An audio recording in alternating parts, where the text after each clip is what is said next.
स्वागत है आप सभी का हमारे इस चैनल पर। हमने जो आधुनिक भारत के इतिहास की श्रृंखला स्टार्ट की है, आज उसी आधुनिक भारत के इतिहास की श्रृंखला को हम आगे बढ़ाते हुए लेकर आए हैं मराठा साम्राज्य का इतिहास। मराठा साम्राज्य का इतिहास जब हम लोग पढ़ेंगे तो बहुत कुछ बातें समझेंगे, और इसे पढ़ना इसलिए ज़रूरी है क्योंकि हम लोग आधुनिक इतिहास में जब पढ़ेंगे भारत में अंग्रेज़ों का शासन, तो देखेंगे कि अंग्रेज़ों ने किस तरीके से अपना शासन स्थापित किया। चूँकि मराठी उस वक्त बहुत शक्तिशाली थे। जब हमारे यहाँ मुग़ल शासन का पतन हो गया, तो फिर जब मुग़ल शासन का पतन हो गया तो मराठा उस वक्त सबसे शक्तिशाली थे। तो मराठा किस तरीके से हार गए इतना शक्तिशाली होकर के। तो जब मराठा समाप्त हो गया तो फिर उसके बाद अंग्रेज़ों का हमारे देश में प्रभुत्व स्थापित हो गया। बहुत आगे उनका शासन फैल चुका था। तो इसमें से अब जो मराठा साम्राज्य के संस्थापक थे, जिनका नाम था शाह छत्रपति शिवाजी महाराज, इनको बहुत से लोग कहते हैं कि ये एक हिंदू शासक थे। मतलब इनके बारे में कहा जाता है कि ये हिंदू धर्म के संरक्षक के रूप में माने जाते हैं, और औरंगजेब को दिखाया जाता है कि वो एक प्रकार से बहुत बड़ा कट्टर मुस्लिम शासक था। तो देखिए, हमारे इतिहास में जो बातें किताबें में लिखी जाती है वो बातों को 100% सत्य मान के मत चला कीजिए, क्योंकि इतिहास लिखने वालों के नज़रिए कई तरीके का होता है। मैंने बताया है कि कुछ राष्ट्रवादी होते हैं, कुछ उदारवादी होते हैं, कुछ इस तरीके से कई तरीके से मार्क्सवादी होते हैं। कई लोगों तरीके के इतिहास लिखा जाता है। इनमें से जो बताया जाता है ये कि हिंदू धर्म के बहुत बड़े संरक्षक थे शिवाजी महाराज। तो वो ऐसे लोगों के इतिहास है जो राष्ट्रवादी लोग रहे होंगे, जो ये दिखाना चाहते हो कि नहीं वो बहुत बड़े हिंदू धर्म के संरक्षक रहे हों, या कोई औरंगजेब को कट्टर मुसलमान बताता होगा, तो इसका मतलब ये समझ लीजिए कि वो एक ऐसा राष्ट्रवादी व्यक्ति होगा जो मुस्लिम को गलत साबित करना चाहता होगा। क्योंकि मराठा साम्राज्य का जो हम इतिहास पढ़ेंगे तो इन्हीं में हम लोग देखेंगे कि छत्रपति शिवाजी को मारने के लिए या उनको हराने के लिए औरंगजेब ने जिसको भेजा था लड़ाई पर, उनमें से जसवंत सिंह को भेजा था पहले उसने, जो कि एक मारवाड़ यानी राजस्थान के एक मारवाड़ शासक था। और एक मिर्ज़ा राजा थे जय सिंह, जो कि वो भी राजस्थान के ही थे। तो अगर औरंगजेब कट्टर मुसलमान था तो इसका मतलब है कि वो शाहजी के खिलाफ जसवंत सिंह को नहीं भेजता, मिर्ज़ा राजा को नहीं भेजता, और फिर शाइस्ता खां को भेजा था, शाइस्ता खां को भी भेजा था। और अगर ये कट्टर हिंदू होते छत्रपति शिवाजी, तो इनकी सेना में बहुत से मुस्लिम भी शामिल थे। तो इनका सपना हिंदवी था, हिंदवी साम्राज्य की स्थापना। हिंदवी साम्राज्य का मतलब होता है कि हमारे देश में रहने वाले, चाहे वो हिंदू हो, चाहे मुस्लिम हो, चाहे सिख हो, चाहे ईसाई हो, कोई भी व्यक्ति हो, सभी को समान अधिकार दिया जाए। तो शिवाजी ऐसे व्यक्ति थे जो सभी का समान रूप से सम्मान करने वाले व्यक्ति थे। लेकिन अब कुछ मूर्ख लोग उन्हें कट्टर हिंदू बना कर दिखाते हैं कि नहीं वो हिंदू राष्ट्र नहीं हिंदवी राष्ट्र स्थापित करना चाहते थे, क्योंकि उनका मानना था कि हम लोग सिंधुवासी है, हिंदूवासी है, सिंधु नदी के तट पर रहने वाले हैं। तो उनका इस मामले से कहना था कि जो भारत में रहता है वो हर कोई हिंदू है, हर कोई हिंदवी है। तो इस तरीके से उनका लेना देना था। तो चलिए हम लोग इसी कहानी को समझेंगे, आगे बढ़ेंगे। 2 या 3 वीडियो में पूरा मराठा साम्राज्य समाप्त हो जाएगा, क्योंकि जानना ये भी बहुत ज़रूरी है। तो देखिए, ये जो मराठा साम्राज्य है ये हमारे भारत के जो वर्तमान में महाराष्ट्र है, ये महाराष्ट्र वाला एरिया है, इस जगह पर मराठा साम्राज्य स्थापित हुआ था। ये बहुत शक्तिशाली बाद में मराठा साम्राज्य स्थापित हुआ था। लेकिन सबके मन में सवाल होता है कि ये मराठा जो थे ये आए कहाँ से थे। तो मराठा ये राजस्थान के जो मेवाड़ पड़ता है, हमारा राजस्थान में मेवाड़, यहाँ के वंश से संबंधित था ये मेवाड़। वहाँ से ये आए थे कहाँ पर, महाराष्ट्र में। क्योंकि जो हम लोग पढ़े होंगे बहमनी वंश का साम्राज्य, जब पढ़ेंगे मेडाइवल हिस्ट्री, तो 2 वंश बड़ा प्रसिद्ध था भारत में। एक था बहमनी वंश और एक जो विजयनगर साम्राज्य। तो जब बहमनी साम्राज्य का विघटन हो गया तो उसी में एक साम्राज्य स्थापित हुआ था बीजापुर, और एक था गोलकुंडा। तो बीजापुर के जो शासक थे, इसने जब मेवाड़ यहाँ राजस्थान से आए थे, यहाँ पर इनके पिताजी, जिनका नाम था मालोजी, मतलब छत्रपति शिवाजी के पिताजी जो शाहजी भोसले थे, उनके पिता जो मालोजी थे, मालोजी के पुत्र जो शाहजी भोसले थे, उनको बीजापुर के यहाँ जागीरदारी मिली थी। जागीरदारी किसे कहते भाई? जागीरदारी का मतलब होता है कि जब राजा एक उसका बहुत बड़ा जब साम्राज्य होता है, मतलब एक बड़ा राज्य है, तो सभी जगह पर अपना नेतृत्व, सभी जगह पर अपने तो उपस्थित नहीं रह सकता, तो अपना एक अधिकारी नियुक्त करता है कि भाई इस एरिया को आप देखिएगा। तो जो अधिकारी नियुक्त किया जाता है उसे कहा जाता है जागीरदार। उसे क्या कहा जाता है? जागीरदार, यानी राजा के अंडर में रह के कार्य करेगा। तो ये जो बीजापुर के शासक थे आदिल शाह, ये भी मुस्लिम शासक थे। तो शिवाजी के जो पिताजी थे शाहजी भोसले, ये उनके यहाँ जागीरदार थे। तो जागीरदार थे तो इसका मतलब है कि जागीर मिल गई इनको, इनके शाहजी भोसले को। तो शाहजी भोसले जो थे, इनकी 2 पत्नियां थीं। एक का नाम था जीजाबाई, एक का नाम था तूकाबाई मोहिते। तो जो इनकी पहली पत्नी थी शाहजी भोसले की, वो थी जीजाबाई। इन्हीं का पुत्र थे शाहजी छत्रपति शिवाजी। इन्हीं के शाहजी भोसले की जो पहली पत्नी थी जिनका नाम था जीजाबाई, इन्हीं का पुत्र था छत्रपति शिवाजी। बाद में और शादी किए थे जिनका नाम था तूकाबाई मोहिते, जो दूसरी पत्नी। तो जानते हैं कि जब कोई दूसरी पत्नी आ जाता है तो पहली पत्नी का लोग क्या करते हैं, इंटरेस्ट लोगों का उसमें कम हो जाता है। तो शाहजी भोसले जब दूसरी शादी किए तो जीजाबाई के साथ उनका क्या हो गया, संबंध, मतलब इंटरेस्ट थोड़ा कम हो गया। इसलिए उन्होंने अपनी उस जो पहली पत्नी थी जीजाबाई को, उन्होंने उसे भेज दिया पुणे में। पूना पड़ता है, महाराष्ट्र में ही पड़ता है पूना। तो पूना भेज दिया और अपने तूकाबाई मोहिते के साथ रहने लगे। अब ऐसे समय में जब जीजाबाई को भेज दिया गया पूना, तो पूना मतलब पुणे आज के समय में, वहीं पर एक शिवनेरी दुर्ग होता है। दुर्ग का मतलब होता है कि जैसे भाई इनके पिताजी एक जागीरदार थे, तो मतलब एक प्रकार से आज के समय के मुख्यमंत्री समझ लीजिए। तो वहाँ पर उनका एक दुर्ग मतलब किला होता है, बहुत बड़ा, जैसे महल जैसा होता है, जो चारों तरफ से घेरा गया होता है, छल दीवारी वाला, खूब ऊंचाई वाला, ताकि कोई उस पर आक्रमण न कर पाए। तो पूना में ही एक शिवनेरी का दुर्ग था, शिवनेरी का किला था। उसी जगह अपने ये बच्चे को लेकर मतलब गई थी शिवनेरी के दुर्ग में। वहीं पर पैदा हुए थे कौन, शिवाजी महाराज, छत्रपति शिवाजी महाराज। तो पूछा जाए कि इनका जन्म कहाँ पर हुआ था, तो पूना में हुआ था। पूना में और किस दुर्ग में हुआ था, शिवनेरी के किले में। तो ये बातें आप याद रखिएगा। तो कब जन्म हुआ था इनका, 19 फरवरी 1630 को। कुछ जगह पे अब वर्तमान समय में ये कहा जा रहा है कि इनका जन्म जो हुआ था 19 फरवरी 1630, लेकिन पुरानी किताबों में अभी भी यही दिखा रहा है कि इनका जन्म हुआ था जो अप्रैल 1627 में। तो जब भी आपसे एग्जाम में पूछा जाएगा इनका जन्म कब हुआ था, तो दोनों ऑप्शन आपको नहीं दिए जाएंगे, क्योंकि ये विवादित क्वेश्चन है। तो इनमें से एक ही दिया जाएगा, या तो 27 दिया है या तो 30 दिया है। तो आपको यह याद रखना है। तो छत्रपति शिवाजी का जन्म शिवनेरी के किले में हुआ, जो कि पूना में था। और इनकी देखभाल करने के लिए जो शाहजी भोसले ने जिसे नियुक्त किया था, उस व्यक्ति का नाम था दादा कोंडदेव।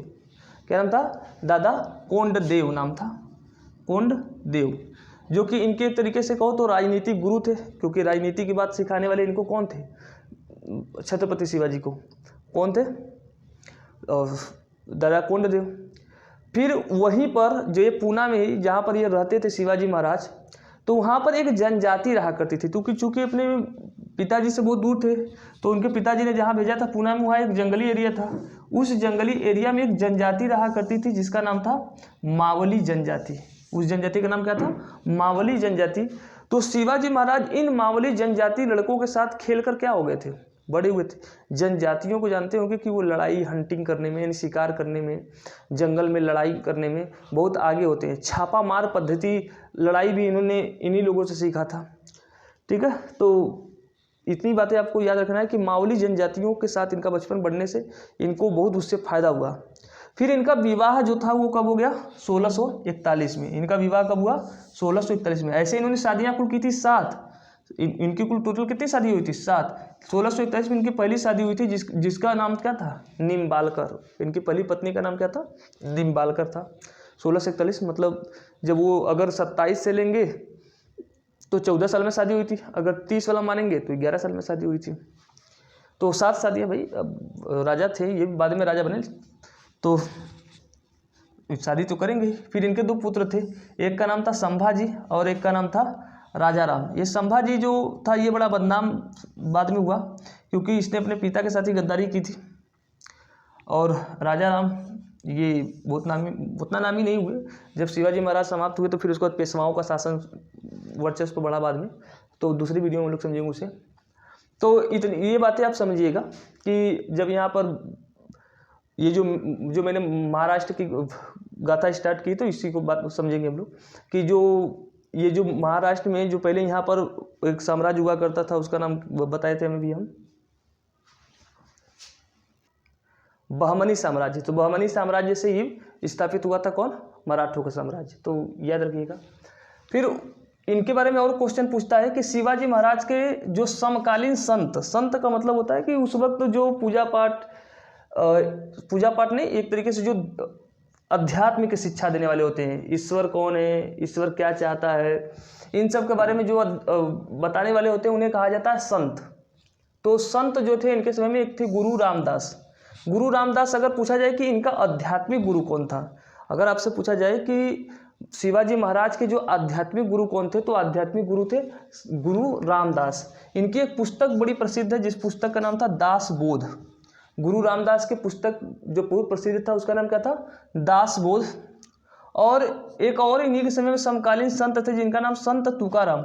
अगर आप लोगों ने खिलाड़ी 786 मूवी देखा होगा तो उसमें मिथुन कहता है कि मेरा नाम टीटी है, टीटी उसमें बताता है ना कि तुकाराम, तो इसी तुकाराम की बात होती है जो कि पेशवा जो महाराज थे शिवाजी महाराज, उनके समकालीन जो संत था जिसका नाम था तुकाराम, तो ये भी थे।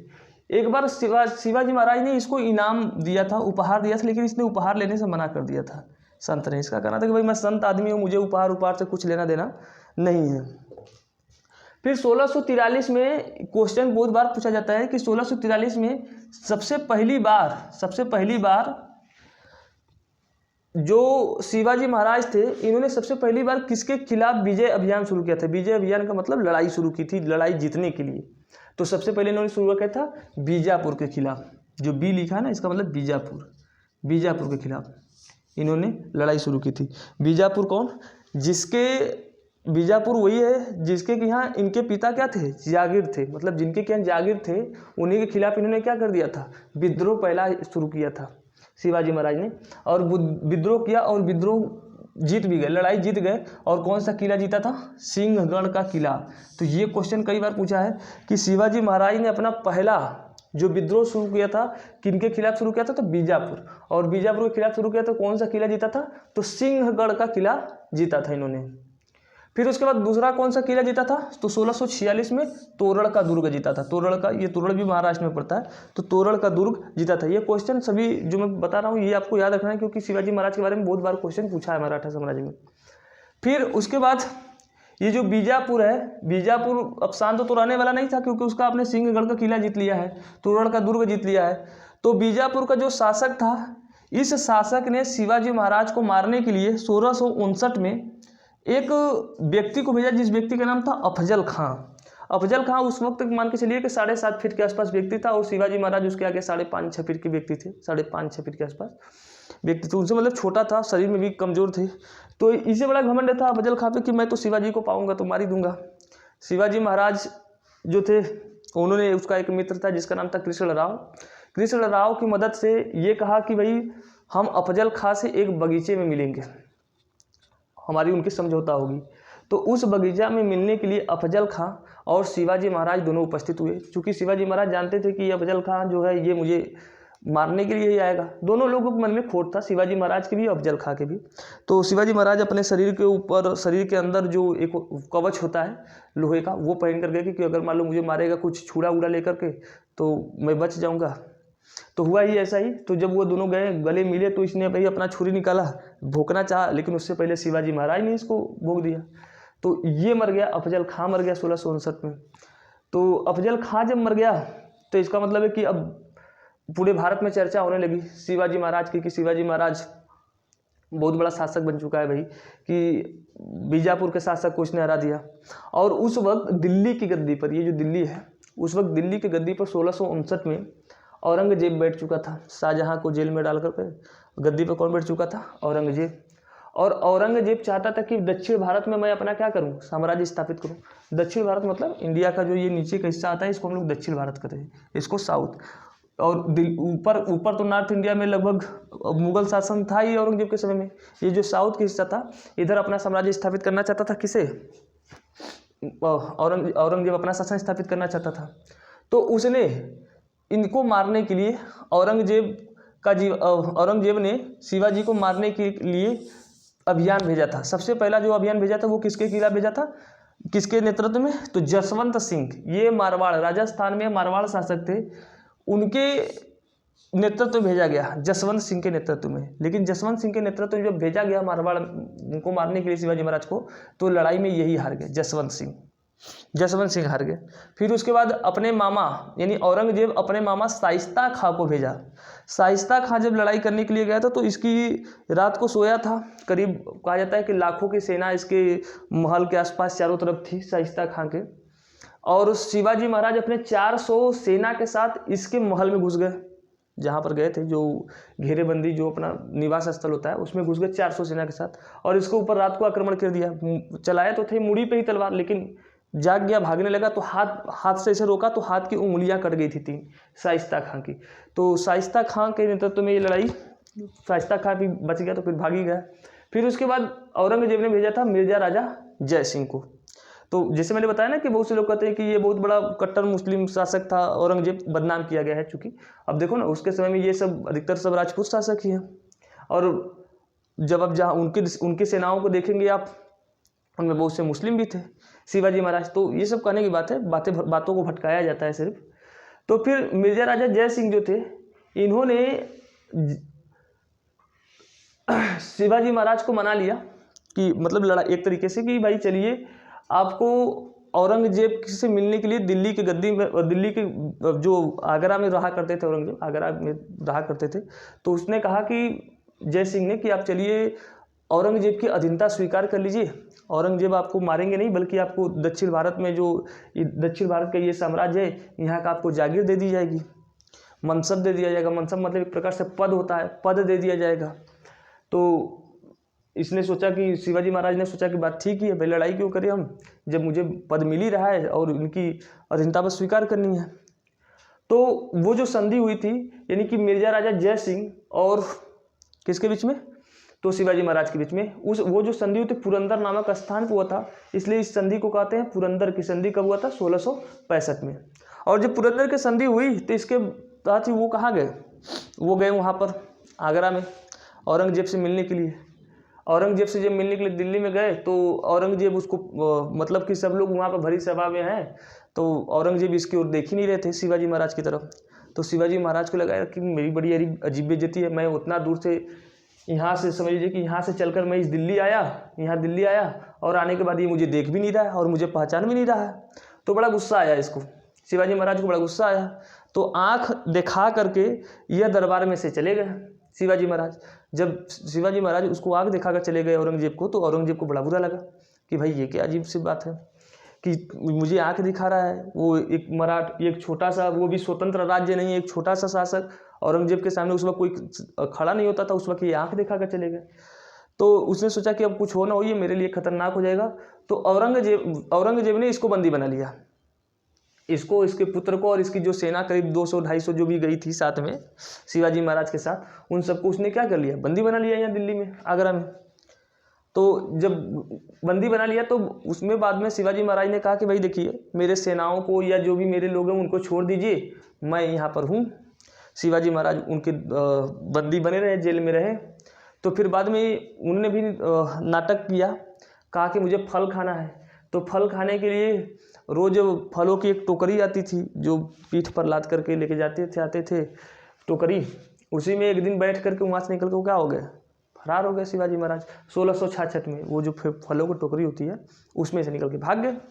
जब उसमें से भाग गए शिवाजी महाराज तो फिर यह 1666-67 में ये फिर घूमते फिरते इधर से होते हुए, मतलब इलाहाबाद से होते हुए इधर पहुँचे 67-68 के समय में। जब ये वहाँ पर पहुँचे तो फिर यहाँ पर जब अपने मराठा में पूछे तो फिर इसके बाद इन्होंने सोचा कि यार मेरा तो ऐसे कोई इज्जत नहीं है क्योंकि मैं स्वतंत्र शासक नहीं हूँ। तो स्वतंत्र शासक बनने के लिए इन्होंने क्या किया, अपना राज्याभिषेक करवाया। कब? 1674 में, 6 जून 1674 में इन्होंने अपना राज्याभिषेक करवाया। अब इनका जब राज्याभिषेक करना था तो उसमें भी बड़ी बवाल मचा था। वहाँ के जो स्थानीय ब्राह्मण कहते थे, वो कहते थे कि तुम एक निम्न जाति के हो, हम लोग तुम्हारे अंडर में कैसे रहेंगे। तुम एक निम्न जाति को, मतलब इनका बड़ा बेइज्जती किए शिवाजी महाराज के, इनका राज्याभिषेक नहीं करना चाहते थे वहाँ के निम्न जाति के लोग। इसलिए तो बाद में जब आप पढ़ेंगे मराठा साम्राज्य में कि इसमें एक साहू जी महाराज आए थे जो कि डॉक्टर भीमराव अम्बेडकर साहब का जाति व्यवस्था को समाप्त करने के लिए बहुत बड़ा सहयोग दिया था। पहली बार जो साहू जी महाराज थे उन्होंने पहली बार ओबीसी को 50% आरक्षण दिया था। तो बाद में इनके लोगों ने जाति प्रथा के खिलाफ बहुत बड़ा काम किया था बाद में। तो इसलिए शिवाजी महाराज, अब यहाँ पे आप किसको गलत कहेंगे? ब्राह्मणों को। भाई ब्राह्मणों ने इनका साथ नहीं दिया, कहते थे कि हम इनके इस निम्न व्यक्ति, तो इनका राज्याभिषेक कराने के लिए बनारस से, ये क्वेश्चन कई बार पूछा है कि जो इनका जो ब्राह्मण गया था इनका राज्याभिषेक कराने के लिए, उसका क्या नाम था? तो गंगा भट्ट। क्या नाम था? गंगा भट्ट। ये बनारस से बुलाए गए थे इनका राज्याभिषेक कराने के लिए 6 जून 1674 को। तो इन्होंने वहाँ पर हिंदवी साम्राज्य की स्थापना करने की बात की थी। हिंदवी साम्राज्य का मतलब होता है कि सभी जाति सभी धर्म के लोग भारत में जो रहने वाले हैं सभी को समान अधिकार मिलने चाहिए। औरंगजेब पर आरोप लगता है कि औरंगजेब ने जो जजिया कर दोबारा लगा दिया था गैर ब्राह्मणों पर और गैर हिंदुओं पर, गैर मुस्लिमों पर, गैर हिंदुओं में नहीं, गैर मुस्लिमों पर, कि जो मुस्लिम नहीं है उन पर कर लगाया जाएगा। तो औरंगजेब का कहना था कि भाई देखिए इस वक्त हमारे यहाँ लड़ाई लड़ने में बहुत अधिक पैसा खर्च हो गया है जिससे कि हमें फिर से कर लगाना पड़ा, इसलिए उसने जजिया कर लगाया था दोबारा।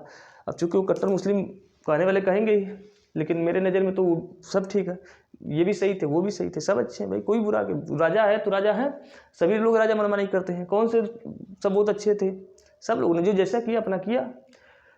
और इनके बारे में एक क्वेश्चन और पूछता है कि आखिरी जो शासक था, मतलब आखिरी जो इनकी विजय थी शिवाजी महाराज, देखिए इनका जो राज्याभिषेक हुआ था 6 जून 1674, इनके राज्याभिषेक के 9 दिन बाद इनकी जो माता थी जिनका नाम था जीजाबाई की मृत्यु हो गई इनके राज्याभिषेक के बाद ही, तो मर गई।